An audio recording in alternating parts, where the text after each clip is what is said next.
سلام، چطورید؟ خب قراره که بریم کنسرت گوگوش و من الان هتلم مونیخیم و کنسرت گوگوش مونیخ و الان تا آماده میشم گفتم ویدیو هم بذارم روی ضبط، هم با هم یه گپی بزنیم و هم آماده بشم دیگه. امروز رفتیم مونیخو گشتیم. کلا از بناهای آلمان خوشم میاد، قشنگه. یه رنگ سبز آبی دور با طلایی قاطی میکنن تو بناهاشون که من اون رنگو دوست دارم، پسندم. دیروز اومدیم مونیخ و گفتیم هم شهر رو بگردیم، هم بوده به خاطر کنسرت گوگوش مسافرت کلا دیدیم ها. بودم به خاطر از من اصرار که آخرین کنسرت گوگوشه و میشه ما نریم و نه نمیشه و از این حرف که اینطوری شد که سعید رو راضی کردم که بریم کنسرت گوگوش. الان هم کمپوت زدم، کانسیلر بزنم یکم به امید اینکه خستگی از چهرم بره این کار رو میکنیم با روی شاد بریم کنسرت. برنامه دارم براتون ویدیو بگیرم. ببخشید من این نگاه میکنم آقای این داره و من همینجوری بلد نیستم آرایش کنم دیگه. خودم هم نبیدم دیگه، خدا به دادتون برسه. خودم برسه. البته تنکیکه ازم برپوستم یکم تیره تره. منم به عنوان یک پودر کانتور ازش استفاده میکنم. این من لوازم آرایشی رو میبینی همه دون در حد تمام شده. اصلا محصولاتی هم که استفاده میکنم از محصولات کیکو خیلی دارم. براشم هم سیگما خیلی وقته گرفتنشون دارمشون. محصولاتی هم که استفاده میکنم کیکو نوری میندازه رو دیوار. راضی هم از محصولاتش، قیمت مناسبی داره، برندش ایتالیاییه و کار را میندازه. منم میگم خیلی اهل لوازم آرایش نیستم. بده ها، خوب نیست، خیلی بده. من اینو قیب خودم میدونم. نمیدونم چرا دوست داشتم باش بیشتر میتونم ولی نمیتونم. دوست داشتم بیشتر آرایش کنم، بیشتر آرایش یاد بگیرم. الان یه سایه پشت چشم دارم، از صبح مونده یکم پاکوکش میکنم که یه سایه یه رنگ دیگه میخوام بزنم به خاطر لباسم. خلاصه مثلا این پلت سایه رو خیلی دوست دارم، خیلی خفنی دوست داره. یه سری چیزا رو تاریخشون میگذره حقیقت میندازم تو. کرمای پوستی بیشتر اینجوریه. کرمای پوستی رو تاریخشون میگذره، مثلا کرم پودرم باشه تاریخش بگذره. چیزایی که این مدلیه رو کرمی توره اونا رو میندازم تو. ولی یه چیز شبیه ریمل و سایه اینا رو نمیندازم تو. آره باید تمام بشن هم میندازمشون. خب امروز میگم رفتیم جاهای مختلف رو دیدیم توی مونیخ، خوب بود. حالا شما دوست داشتم. اینو میخواستم اصلا بهتون بگم. اومدم دوربینو بس کردم که اینو بهتون بگم. امروز تو خیابون بگم کی رو دیدم. داشتیم میرفتیم روایت بودیم بغلم رد شد. از اون حسای شرم و خجالتم اومد سراغم که خانه ساکت باش چیزی نگو. اصلا صداشم نکردم که طرف ازم بفهمه من شناختمش. از بغلم رد شد. من اینجوری بودم که روایت بود. همون لحظه زنگ زدم خواهرم. گفتم که یا میدونی کی رو دیدم؟ روایت رو دیدم. گفت نرفتی دنبالش. میدونست نمیرم دنبالش. بعد گفتم آره. گفت تنها بود، گوش باش نبود. گفتم نه تنها بود. ولی آره قبلش داشتم به سعید گفتم که سعید ببین الان گوگوش آلمان کنسرت داره میاد بیرون، احتمالاً میاد بیرون بگرده و اینا چششون شاید دیدیمش. بعد روایت اعتمادی رو دید. خواهرم گفتش که اگه چیز می‌کردی که روایت اعتمادی رو ببینی گوگوش رو می‌دیدی. چیز کردیم اشتباه هدف گرفتیم. گفتم آره واقعا همینطور. صدا اون خوب باشه بشنوید. تو دستشویی هتلم اکو داره یه مقدار. الانم چرا میگن ما خانم وقتی نمیزنیم بعد دهنمون باز، این دهنمون همیشه بازه. واقعا اینجوری نیست. میتونه دهنم مثلا ریمل بزنیم. چیزه هر سنمون دهن بازه بیاد. دهنم ببندم تست کنیم. میشه. شدنیه. تو مسافر هر چقدر آبم بخورم باز پوستم خشک میشه. راهکاری دارید بگید. خب برم لباسم بپوشم، آماده بشیم، بریم زودتر یه چیزی هم بخوریم و بریم کنسرت.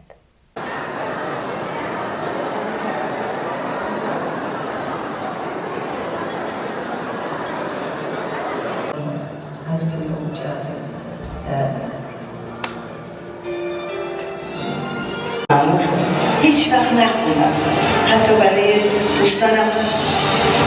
The Goosh has been allowed to leave Iran on a world tour. The Goosh is back on stage,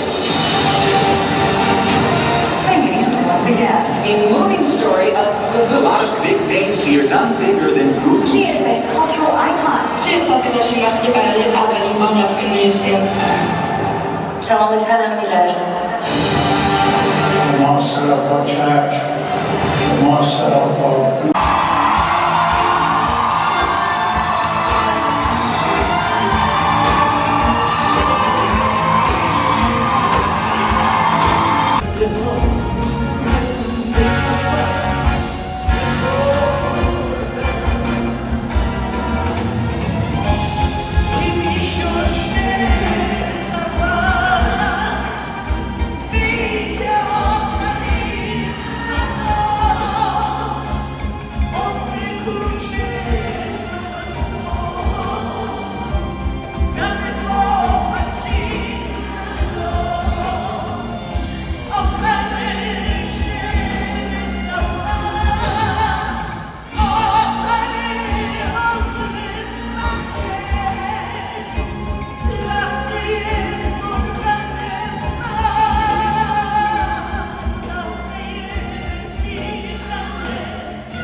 کمک کن سایه کنی از ترانه برای خوابم میشم بسازی کمک کن با کلام عاشقانه برای زخم شب مرهم بسازی بگو که بیدارم بگو که رویا نیست بگو که من از این جدا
تنمو می‌پوشونه پرنده رو دلم